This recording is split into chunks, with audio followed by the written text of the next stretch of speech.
Good morning po mga kabuhay ko OFW. So, mapagpalang araw po sa inyong lahat at patuloy po ako nagpapasalamat sa inyo sa mga sumusuporta at patuloy pong nanonood ng aking vlog at patuloy po na nagpapalo. Bagamat man po sa ngayon ay medyo late yung mga upload natin sa vlog natin, medyo na busy po at nagkaroon lamang po ng minor surgery sa ating kalusugan, but everything is fine, everything is good and back to normal life.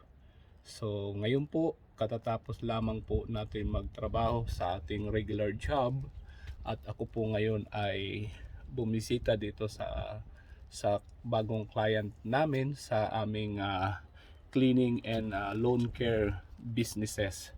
So ngayon po ito po binalikan ko lamang po yung tinrabaho namin nung last Saturday para po to make it sure yung client po natin ay maging happy. Kasi po bagamat man ito magi-spray po tayo ulit. So isprayhan po natin yung yung mga weeds diyan sa pebbles niya kasi ayun ang nakakapangit. So naman maganda sana kung wala yung mga yung mga weeds, unnecessary na mga damo. So ayan po, good morning po sa inyong lahat. Ito po ay nandito po tayo sa isang mga housing like parang sa Pilipinas subdivision ganon. So ayun po, so nandito po to ngayon para po mag regular visit at mag spray dahil na po to regular client, magiging regular client if they are happy and satisfied sa natin sa pag-aalaga sa kanilang garden. So samahan niyo po ako sa araw na ito mga kabuhay ko OFW, at ito po nagmi-mix po tayo ngayon ng killer weeds para po sa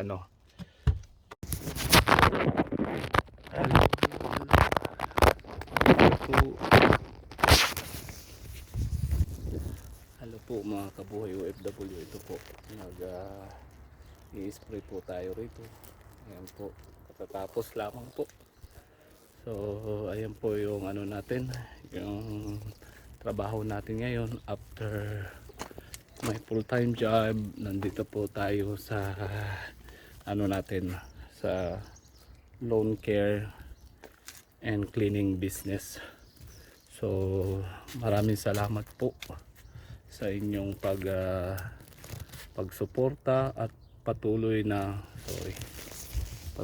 pagsuporta sa aking channel. So nawa po ay wag po kayo magsawa at patuloy po natin suportahan ang ating bawat isa at patuloy lamang po tayo lumaban sa buhay dahil ganyan po ang buhay natin kung meron po tayong goal at meron po tayong Hello po mga kabuhay OFW. Ayan po, katatapos lamang po ng ating part-time, yung pag-take care ng mga garden. Ayan po, katatapos lamang po.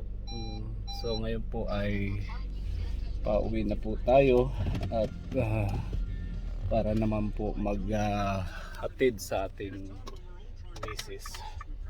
So salamat po sa inyong pagsuporta. Lang po, laban lamang po sa buhay at wag po kayong mawalan ng pag-asa dahil ganyan po yung natin, ganyan po yung buhay natin. So pag may tiyaga, may nilaga. So dito po sa abroad, kinakailangan po natin dumiskarte, kailangan po natin maghanap ng mga alternative income. Otherwise, kung aasa lamang po tayo sa ating permanent job makakasurvive naman po tayo, pero tama lamang po para sa mga bills, pambayad sa upa ng bahay, pambayad sa mga bills natin, mga electric bills, then internet, power, at the same time yung ano natin, grocery. So lahat po ng ano natin, makakasurvive po tayo, pero ang problema lamang po ay hindi po tayo makaipon at hindi po tayo makatulong sa ating mga mahal sa buhay sa Pilipinas, lalo na sa mga magulang natin. Kaya po kinakailangan po natin kaya payo ko po sa mga kabuhay OFW, habang malakas pa po tayo, mag-isip na po tayo ng mga alternatibong pagkakakitaan. Huwag po tayong mahiya, as long as legal at sa tama naman po ang ating ginagawa, at ang ating pong company ay legal at naka-registered po dito sa New Zealand. Kaya hindi po to bugos-bugos tong natin, hindi po to cash job, kundi company. So nagbabayad po tayo ng tax every end of the year. So dahil sulit naman po yung binabayaran nating tax dito sa New Zealand. Unang-una po yung sa ating healthcare at sa mga kailangan natin dito sa nakakahingi ng support sa gobyerno. Kaya wag po tayong magdalawang isip na magbayad ng tamang buwis sa ating gobyerno kung saan man po tayo naroroon. So kaya po mga kabuhay ko OFW at sa mga OFW dyan na kung mayroon po kayong pagkakataan, marami pong mga pamamaraan, marami pong ways, a lot of ways na makapag po kayo extra income.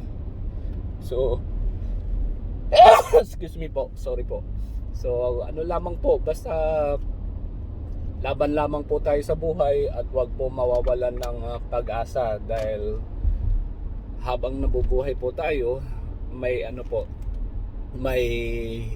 may pag-asa pa rin po. Kaya laban lamang po palagi at patuloy po tayong manampalataya sa ating Panginoon. Even though ginagawa natin to, hindi naman po natin nakakalimutan yung yung spiritual life natin. Patuloy po tayong nagsiservisyo sa ating Panginoon every Sunday, at kung may mga time na makapag-visit tayo sa mga friends natin na nangangailangan sa community, tuloy-tuloy lamang po. So tuloy-tuloy po pa rin yung tuloy-tuloy pa rin po yung pag-share natin ng word of wisdom, ng mga word of God sa ating mga community. Kaya wag po natin yung pabayaan. Kailangan balance pa rin po. Hindi i-forget na naghahanap tayo ng mga extra income, nagba-vlog po tayo, nakakalimutan na natin yung spiritual life natin. Hindi po, lalo pong lumalalim yung pananampalataya natin sa Panginoon, dahil nagkakaroon po tayo ng mga inspirational or mga yung pagmamahal natin sa kapwa natin, na gusto po natin makatulong. Kagaya po itong pagbablog, hindi po ibig sabihin once na nagbablog ka ay kumikita ka po. Ako po sa ngayon po, wala po talaga pong kita, dahil ang ginagawa ko lamang po ay yung mga natural, yung mga reality, yung mga experience natin sa buhay na gusto natin i-share sa mga OFW na umaasa at naghahanap ng karamay sa kanilang mga pinagdaraanan. Alam po at batid ko po kung ano po ang hirap ng isang OFW, lalo na po sa Middle East. Kung nasa Saudi po kayo o kaya nasa domestic helper po kayo, alam ko po na mahirap po ang maging isang domestic helper, dahil unang-una po yung mother ko naging domestic helper. Bagamat man nakaswerte siya dahil mabait po ang kanyang amo, pero nandoon pa rin po yung mga bagay na hindi natin inaasahan. Kaya ano po, ingat lamang po tayo at magtiis lamang po tayo at magtiyaga, dahil wala pong imposible sa Panginoon kung tayo po ay maniniwala at mananampalataya sa Kanya, na wala pong imposible para po sa Kanya. Kaya laban lamang po at magtiwala sa ating Panginoong Diyos, at huwag kayong mawalan ng pag-asa, mga kabuhay OFW, dahil malalampasan din po natin to. Kaya po ito, yung ginagawa ko ay makatulong at makapag-inspire sa inyo para po lumaban at magkaroon ng lakas ng loob sa ating Panginoon at sa ating buhay. Kaya maraming salamat po sa araw na ito, sa pagsama nyo po sa akin, at ingat po tayo palagi. God bless and see you po. Thank you.